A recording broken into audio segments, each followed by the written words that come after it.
Welcome back, brothers and sisters. Tim, Braden, Second Legacy, you are amazing, and thank you for showing up to watch this incredible video because the content itself is the incredible part. Not me and Tim. We're just at least mediocre.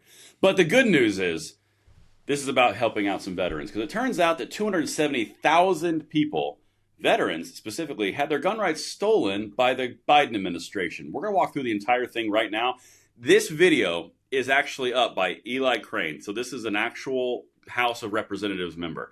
We're going to walk through the entire thing right now. But before we do, Tim, you remember this story, right? How they were basically saying you can't have gun rights if you can't balance a checkbook. Remember that? Yeah, the GOA brought a lot of attention to this. Yep, tons. And to their credit, by the way, I mean, honestly, this is something that needs a lot of attention. But let's let Eli Crane, Representative Eli Crane, go. And we're just going to kind of interrupt it. Tim, at any point you want to say something, just give the signal and Dr. Slides will kill it. But if you're good, you ready to rock? Mm-hmm. Let's go. Let's go. Thank you, Mr. Chairman, for allowing me to wave onto this committee today. Thank you to you guys for showing up. Let's just get this straight right now. What is this hearing that we're having really about?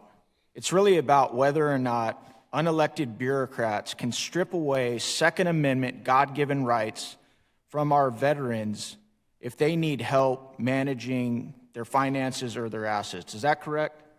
I think it is. All right. This is wrong in so many ways. And what I'm hearing my colleagues on the other side of the aisle say is that, well, we're concerned about veteran suicide. And so since most of them are committing suicide with firearms, we need to have measures and tools to, take those firearms away from them. That's what I'm hearing. What about civilians that are committing suicide and using firearms? Are we going to also argue in this body that they should have their firearms and their Second Amendment rights taken away from them? I looked up fiduciary, and here's a quick summary. The thing about this, Tim, he brings up a very interesting point, which is going to come up again later in the video. What about civilians? Why are we targeting veterans specifically? Well, the Biden administration, he has not been friendly. The Democrats have not been friendly to the military in general, not just veterans, but active duty. They don't give them the systems that they need. They cut their funding every chance they get. They deplete the military of necessary equipment, weapons and missiles and things like that. They've been doing this for decades. It goes all the way back to Bill Clinton. Even Obama was doing it, lobbing cruise missiles like we had them, and we weren't replacing the ones we were firing. And so this is an ongoing thing. They always, for whatever reason, it seems like the veterans are an easy punching bag for the Democrats. And they have no problem getting us into wars and sending people off to fight them. But when they come home, well, now they're a problem. They're a threat to our security now because now they're not in the military, they're at home. And now we need to take their rights away from them because it just can't be trusted because they're just violent people at heart.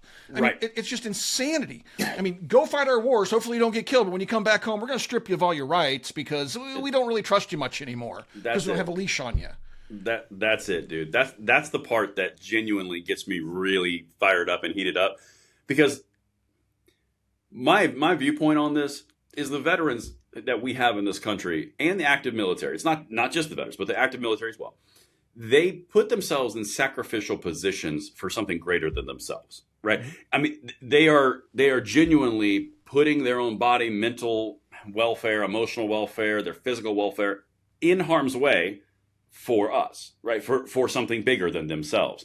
And when they come home, to your point, they're greeted with all of this different pressure from either we're not going to give you the right funding, or we're not going to give you the right mental or emotional support, or we're not going to give you the right healthcare support, or these funds got cut, or hey, now we're going to take your gun rights because you can't manage your checkbook.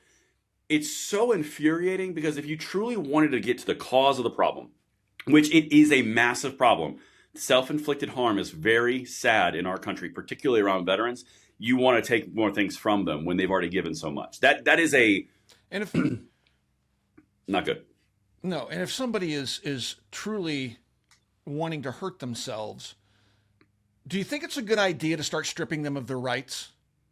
If they're already on the very edge of sanity and they're already questioning whether they want to continue on or not, do you really think it's a good idea to go kick in their door and take the property from them and then demonize them even further and put them in a darker place? Now they have to go fight to get their rights back. I mean, seriously, this isn't about helping veterans. That is so cheap and disgusting to even blanket it in that, because what they're doing is purposely harassing veterans. Look, there are things they can do to help them. They could send them and Absolutely. get to the VA to get medical treatment, but they like to cut that funding too. Most veterans will tell you if they go to the VA, get the world's worst medical system. And this is the medical system they want to foist on the rest of Americans, by the way, folks. If you want to find out what universal health care looks like, talk to a veteran that has to use the VA sometime. That's actually a very good point. Very But good point. it is horrible what they do to our veterans. And this isn't helping them. No matter how they try to wrap this up, it's like, well, we're just really worried about them, harming themselves. So we're just going to take their rights away. BS. Yes. You're pushing them down further. You're demonizing them and putting them in a darker place.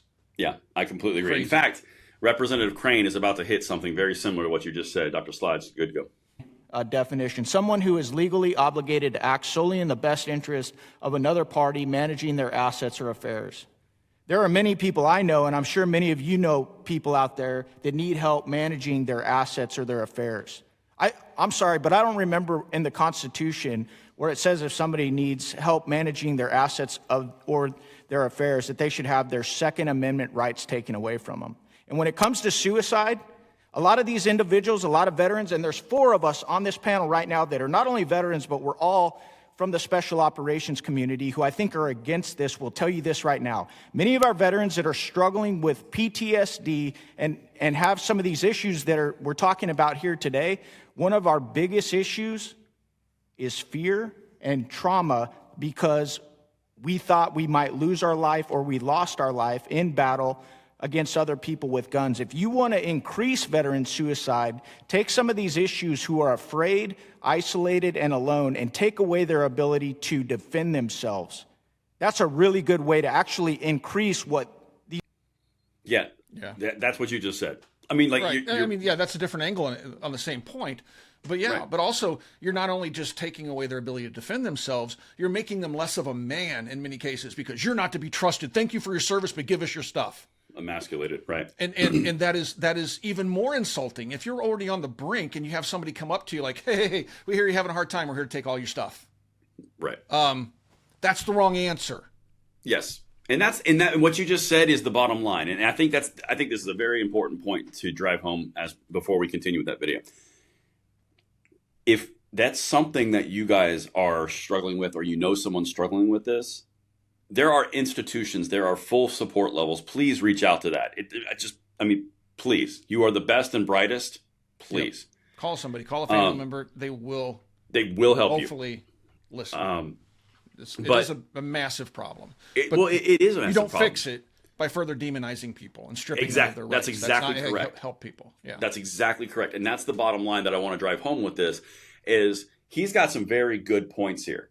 You're demonizing a specific group of people that are quite literally putting everything they've had or currently have on the line for you, and you're using it as a test tube to see what you can do around the gun control, gun rights debate. Yeah.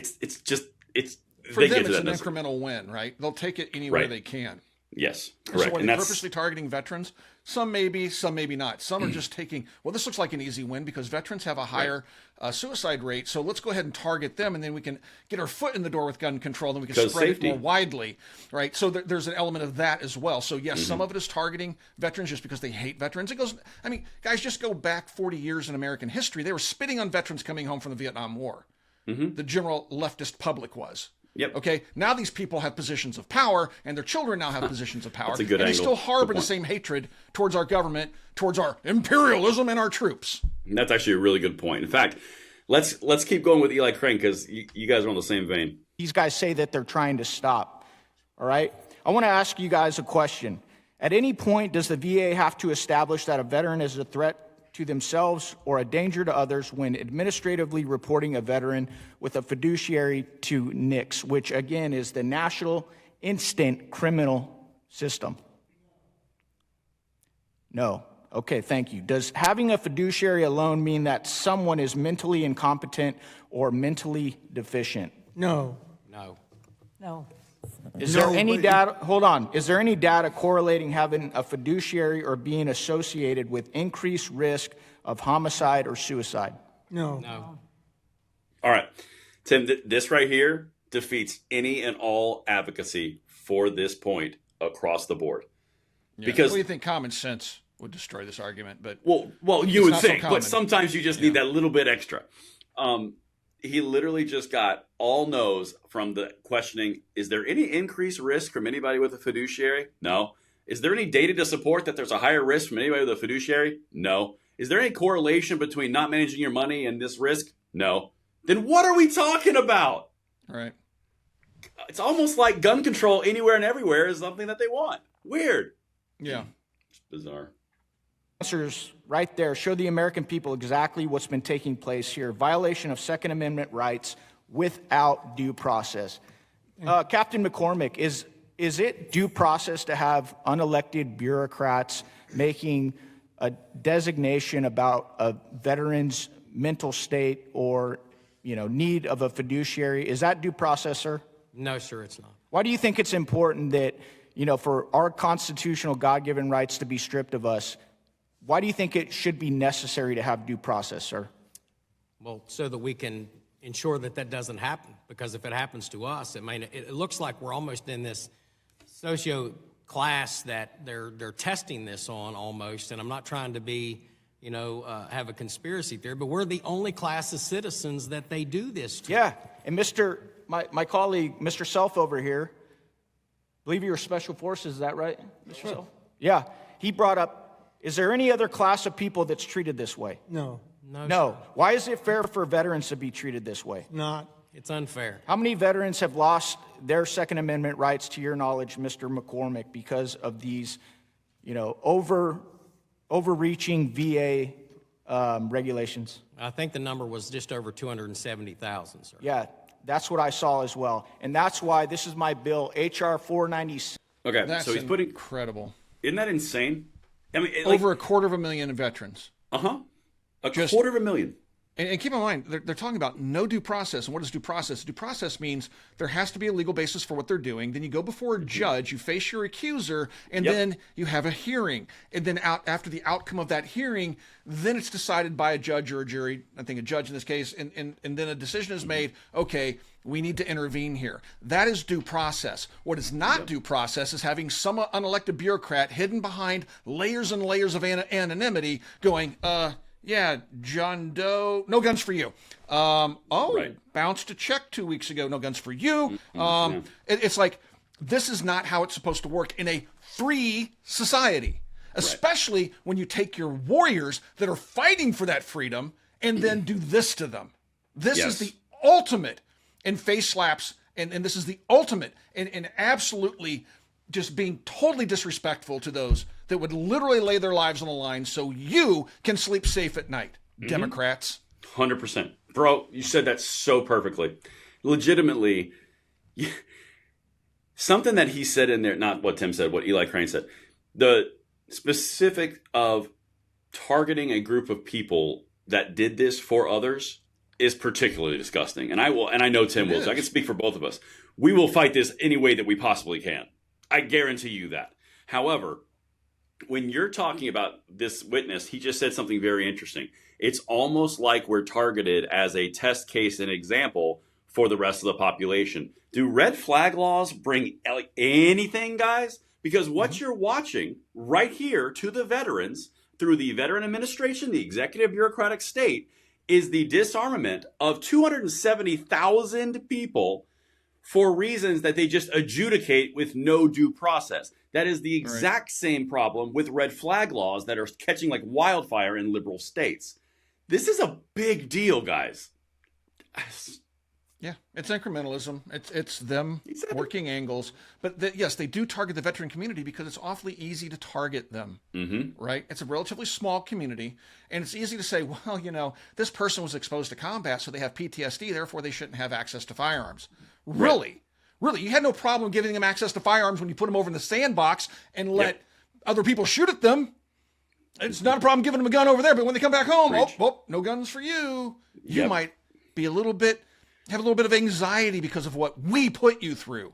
Exactly. You might have, it's just, yes, we need to get them help, but stripping them of their rights isn't how you help people. That's how you push them further down into the darkness. Stop it. Not the way you do it. And by the way, special producer note, Tim, that was an incredible control you just did. I saw you revving up and you went, and this is not how you do it. That was Yeah, I saw know. you. I was about to saw start you. dropping No, F-bombs. That was amazing. No, that was Yeah. good.